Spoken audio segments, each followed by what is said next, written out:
A estas alturas, es casi imposible encontrar a alguien que no haya oído hablar de Stranger Things. La serie se convirtió en una de las producciones más reconocidas del mundo, continuando temporada tras temporada y manteniendo una audiencia que espera ansiosamente cada nuevo capítulo. Pero lo que pocos saben, o lo que no todos quieren aceptar, es que parte de su trama, su esencia y sus elementos más inquietantes no nacieron de la ficción, sino de relatos reales, historias ocultas, documentos extraños y testimonios que desafían todo lo que creemos saber sobre el tiempo, la ciencia y el propio gobierno de los Estados Unidos. Hoy no hablaremos de la serie, hablaremos de aquello que la inspiró, hablaremos de Montauk, hablaremos de Camp Hero, hablaremos de los hombres que aseguraron haber vivido algo que no puede explicarse con palabras sencillas, algo que la ciencia contemporánea no reconoce, algo que según ellos cambió por completo lo que significa existir dentro de una línea temporal estable. Un proyecto tan profundo que incluso después de su cierre continúa dejando preguntas abiertas. Lo que vas a escuchar hoy no es una leyenda urbana, no es un cuento de ciencia ficción, es una recopilación de testimonios, documentos, anomalías históricas y coincidencias que, juntas, forman un rompecabezas inquietante. Un rompecabezas que, para algunos, revela la existencia del proyecto Montauk. Para comenzar todo esto, debemos viajar al extremo más lejano de Long Island, Nueva York. Allí, en un punto donde el mapa parece terminar y donde el océano golpea acantilados desgastados por el viento, se encuentra Camp Hero desde arriba. Se ve como un gran parque estatal lleno de árboles, senderos y zonas recreativas. Pero esa apariencia es engañosa porque en medio del bosque, sobresaliendo como un gigante dormido, está la estructura más emblemática del lugar, una enorme antena radar de la época de la Guerra Fría, tan inmóvil, oxidada, como si observara silenciosamente todo lo que ocurre a su alrededor. Pero lo que muchos no saben es que esa antena es solo la punta de un iceberg oscuro. Bajo el suelo de Camp Hero existe una red de túneles, búnkeres, cámaras herméticas, cuartos de mando, conexiones subterráneas y puertas selladas con concreto macizo. Lugares que, según el gobierno, pertenecieron a instalaciones militares abandonadas.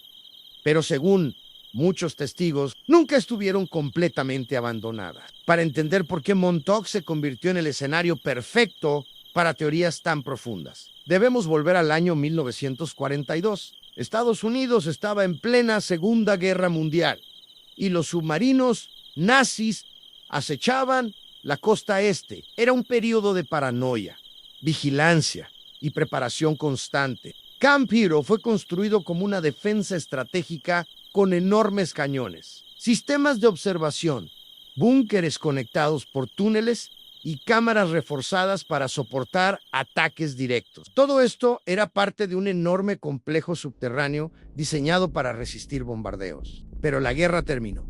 Los nazis fueron derrotados. Y entonces surgió la Guerra Fría. El enemigo ya no era visible. Era silencioso. Era potencialmente más peligroso. La Unión Soviética representaba una amenaza nueva, desconocida, que obligó al gobierno estadounidense a explorar tecnologías que hasta ese momento parecían imposibles. Fue ahí cuando Camp Hero cambió de función. La Fuerza Aérea se apropió del lugar y lo transformó en un centro de vigilancia. Instalaron un radar masivo, uno de los más potentes del país. Un radar cuya frecuencia no solo alcanzaba cientos de millas en el aire, sino que también, según muchos vecinos, afectaba televisores, radios y hasta el sueño de quienes vivían cerca. Las personas describían sensaciones extrañas, dolores de cabeza, sueños recurrentes, zumbidos dentro del cráneo e incluso la sensación de desconexión temporal, como si el tiempo se sintiera más lento o más rápido en ciertas zonas. Eso no figura en ningún documento oficial, pero está registrado en testimonios locales. Durante los años 60, la tecnología militar avanzó a tal punto que el radar de Montauk quedó obsoleto. Al menos eso decía el reporte oficial. Camp Hero fue supuestamente apagado en 1969 y cerrado en 1981. Pero la gente del área cuenta otra historia. Hablan de luces que se encendían en la madrugada, de vibraciones subterráneas, de camiones entrando de noche, de guardias armados, patrullando zonas libres de acceso. ¿Para qué patrullar algo que ya no funcionaba? Las cosas comenzaron a cambiar verdaderamente cuando aparecieron los primeros testimonios públicos que vinculaban a Montauk con experimentos secretos. Y esos testimonios tenían un origen mucho más antiguo, 1943. Ese año se realizó uno de los experimentos más controversiales de la Marina estadounidense, el experimento Filadelfia. No hace falta profundizar demasiado, pero los relatos más persistentes describen que el destructor USS Eldridge fue sometido a un campo electromagnético tan potente que la nave desapareció físicamente del puerto durante unos minutos. El barco, según muchos testigos, reapareció en otra ciudad, envuelto en una niebla verde, para luego regresar al puerto original, y cuando volvió, algo estaba mal. Los marineros fusionados con el metal, otros completamente enloquecidos, otros desaparecidos. Y algunos testigos afirmaron que la tripulación experimentó distorsiones temporales, pérdida de memoria, visión doble del entorno e incluso la sensación de estar fuera de su propio cuerpo. Entre los involucrados estaban dos hombres, Ann Edward y Duncan Cameron. Según su testimonio, el día del experimento, tanto la nave como su estructura temporal colapsaron al ver que el campo electromagnético comenzaba a deformarse. Los hermanos corrieron hacia la cubierta y saltaron hacia el campo energético para evitar morir atrapados en el hundimiento del experimento. Pero en lugar de caer al agua, cayeron en otra época. Exactamente el 12 de agosto de 1983 y exactamente frente a Camp Hero, Duncan estaba envejeciendo aceleradamente. Su cuerpo reaccionaba a la temporalidad errónea como si fuera un virus. Los científicos de Montauk, quienes, supuestamente, sabían de la llegada de Duncan porque trabajaban en sincronización con el experimento Filadelfia, lo recibieron y comenzaron un trabajo intensivo para estabilizarlo. Afirmaron que su muerte podría provocar un colapso impredecible en la continuidad temporal. Así que, según los testimonios, tomaron la decisión más perturbadora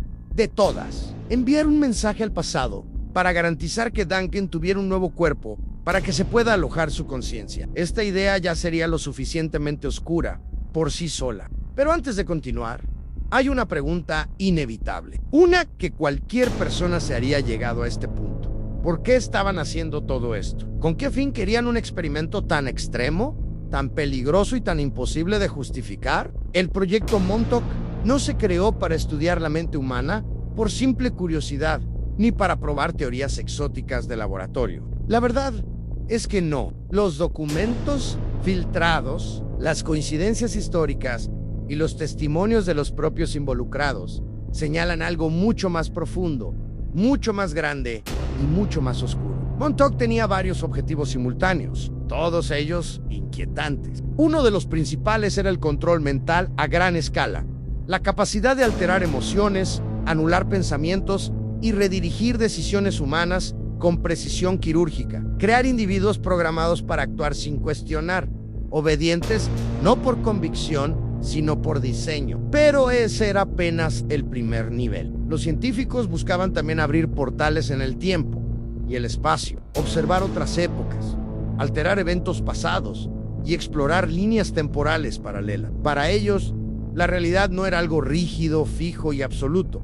Era una herramienta, una estructura flexible que podía doblarse, moldearse o romperse. Y en el centro de esa ambición desmedida estaba Duncan. Su mente era distinta y única. Sus habilidades psiónicas tenían un alcance que ningún otro sujeto había mostrado. Él no solo podía percibir información a distancia, sino también influir en el tejido mismo del tiempo, abrir grietas temporales con ayuda de la silla y estabilizar fenómenos que ningún instrumento científico podía sostener. Por eso, cuando Duncan apareció en 1983, envejeciendo a una velocidad imposible, el proyecto entró en pánico. Si él moría, todo se perdía en las décadas de investigación, los avances secretos y, lo más peligroso, la estabilidad de la línea temporal. Para evitar la paradoja que su muerte podría generar, tomaron una decisión tan fría como calculada. Enviar un mensaje al pasado, específicamente al año 1947, para instruir al padre de Duncan a concebir un nuevo hijo años después. Ese niño, que nacería en 1963, recibiría la conciencia del Duncan original en el momento adecuado. Nunca se trató de salvar una vida. Se trató de asegurar un recurso, un activo que sería la pieza clave de todo. Porque Montauk también tenía un objetivo aún más ambicioso: crear armas invisibles, psíquicos capaces de espiar sin presencia física, infiltrarse en la mente de otros, inducir emociones, influir en decisiones políticas y militares, e incluso atacar sin dejar rastro. Una mente humana amplificada por la tecnología correcta podía hacer cosas que ninguna máquina podía lograr.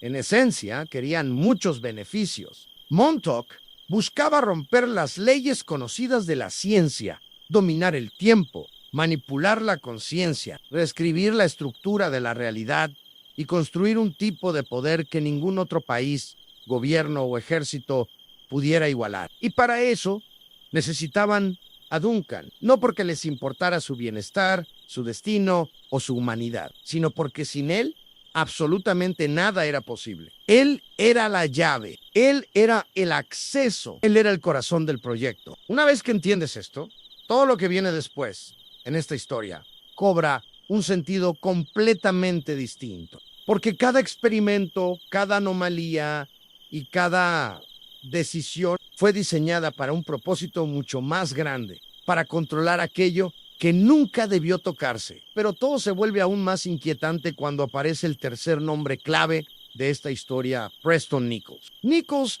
era un ingeniero especializado en electromagnetismo que trabajaba con equipos de alta frecuencia. A mediados de los 70, descubrió algo que no sabía cómo explicar en la actividad mental de ciertos psíquicos con los que trabajaba. Sufría apagones exactos a la misma hora cada día. No eran dolores de cabeza, no eran mareos. Era como si sus mentes fueran desconectadas por una señal externa que interfería con su cerebro. Nichols comenzó a rastrear esa señal y después de meses de investigación llegó a un punto específico en el mapa. El lugar era Montauk. ¿Tú qué opinas? Deja un comentario mientras ves esto. Responderé a todos los comentarios. Camp Hero, cerrado oficialmente, pero completamente activo en frecuencias electromagnéticas. Nichols describió esto como una llamada de algo oculto, y fue entonces cuando decidió entrar físicamente en la base. Lo que encontró cambiaría por completo el rumbo de su vida. Dentro de Camp Hero había pasillos sin polvo, marcas recientes en el suelo metálico, cableado nuevo, instalado en estructuras de décadas anteriores, habitaciones selladas desde adentro, generadores conectados, y un silencio tan profundo que parecía construido artificialmente. Lo más perturbador ocurrió cuando él y un colega psíquico se encontraron con un hombre sin hogar entre las sombras de la base. Un hombre que parecía conocerlos y que le dijo a Nichols, sin dudar, tú eras mi jefe. Esa frase rompió algo dentro de Nichols, porque él no recordaba nada hasta ese momento. Con el paso de los meses, comenzó a recuperar recuerdos fragmentados, imposibles de verificar, pero consistentes. Y esos fragmentos revelaban la existencia de la pieza central del proyecto Montauk. Era la silla que estaba en sus recuerdos. Esa silla de Montauk no era un dispositivo común, era un amplificador psíquico, una estructura que permitía que la mente humana interactuara con la realidad física. Se dice que funcionaba mediante la amplificación de frecuencias cerebrales y la sincronización de ondas electromagnéticas. Esto habría permitido que un psíquico entrenado, como Duncan, pudiera ver a distancia, influir en comportamientos, también alterar emociones e incluso manipular el tiempo. Sí, manipular el tiempo. Nichols afirmó que Duncan podía abrir portales, no de forma metafóricamente, portales reales, túneles temporales que conectaban diferentes momentos históricos. Según los relatos, Montauk realizó decenas de viajes temporales, algunos de ellos controlados y otros completamente fuera de control. Hay testimonios que dicen que Duncan fue enviado al pasado, al futuro, e incluso a lugares donde la Tierra no existía aún como la conocemos. Otros aseguran que los niños los llamados Montauk Boys, eran utilizados como sujetos de prueba para medir la resistencia psicológica en realidades alternas. No hay documentos que prueben esto, pero sí hay coincidencias extrañas en registros de niños desaparecidos en el estado de Nueva York, cuyos casos nunca fueron resueltos y cuyos perfiles coinciden con las descripciones del tipo de sujetos utilizados en los experimentos del proyecto Montauk. Todo esto converge en un día, el 12 de agosto de 1983. Ese día, Duncan entró en la silla en un estado de trance profundo. Las máquinas fueron activadas, las frecuencias se elevaron y algo ocurrió. Según Nichols, las líneas temporales comenzaron a superponerse. En el portal abierto por Duncan podía verse el Eldridge de 1943, las dos épocas sincronizadas, como si compartieran el mismo espacio por un instante. Y fue en ese momento cuando Nichols activó una frase implantada profundamente en la mente de Duncan. El momento es ahora. Lo que ocurrió después es uno de los relatos más escalofriantes del proyecto Montauk. Duncan habría liberado, desde lo más oscuro de su subconsciente, una entidad sin forma estable. Una criatura gigantesca, violenta, hecha de materia y energía distorsionada, que comenzó a destruir todo lo que encontraba. No respondía a ninguna instrucción, no era física en el sentido tradicional, pero tampoco era completamente intangible. Muchos investigadores entraron en pánico, la base colapsó internamente, las luces fallaron, las alarmas dejaron de funcionar, y la única forma de detener la destrucción fue desconectar la silla completamente. Nichols cortó cables con sus propias manos. Los sistemas murieron. El portal colapsó y la criatura dejó de existir. Esa fue la noche en que el proyecto Montauk terminó oficialmente. Pero el cierre no significó explicación. No hubo comunicados. No hubo investigaciones públicas. Todo se silenció. Los túneles fueron sellados con concreto. Las puertas metálicas fueron bloqueadas. Los archivos desaparecieron. Y quienes formaban parte del proyecto fueron dispersados, reasignados o supuestamente sometidos a procesos de borrado de memoria. Con el paso de los años, exploradores clandestinos encontraron rastros inquietantes dentro de Camp Hero. Vibraciones que aún hoy parecen provenir del subsuelo. Puertas imposibles de abrir. Túneles con concreto más nuevo que las estructuras originales. Sensores activos en instalaciones que se supone que están abandonadas y hasta documentos que mencionan fases experimentales sin etiquetas claras. Montauk nunca dio respuestas oficiales. Y eso, para muchos, significa una sola cosa. La historia verdadera nunca fue contada. Hoy, millones de personas conocen una versión suavizada de esta historia gracias a Stranger Things. Pero detrás de la ficción existe un relato más oscuro, más profundo y mucho más perturbador. Uno que aún no ha terminado. Si quieres seguir explorando los secretos que muchos prefieren ignorar, haz clic en el video que aparece en pantalla y continúa tu viaje hacia lo prohibido. Y si te interesa conocer lo que otros jamás se atreverían a contar, suscríbete. Nos vemos en la próxima.